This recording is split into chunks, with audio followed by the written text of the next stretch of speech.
మధ్య pan India లెవెల్లో సినిమాలను రిలీజ్ చేస్తూ అన్ని భాషలలో అలరిస్తూ ఉన్నారు. గతంలో టాలీవుడ్ ఇండస్ట్రీని తక్కువ అంచనా వేసిన స్టార్ సెలబ్రిటీలు సైతం ఇప్పుడు అవాక్ అయ్యేలా తెలుగు సినీ పరిశ్రమ చేస్తోంది.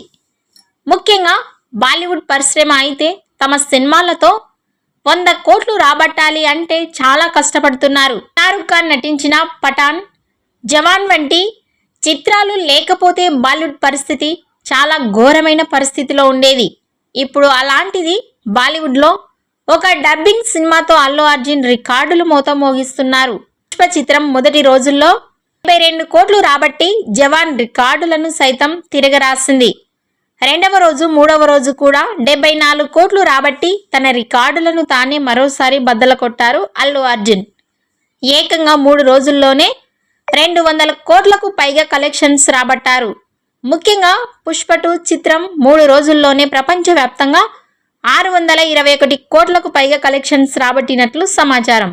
రోజు ముగిసే సమయానికి సుమారుగా ఈ చిత్రానికి సంబంధించి 700 కోట్లు రాబట్టవచ్చని ట్రెండ్ వర్గాల నుంచి అందుతున్న సమాచారం. Pushpa 2 movie 4th day collections పై మీ అభిప్రాయాన్ని కామెంట్స్ రూపంలో తెలియజేయండి.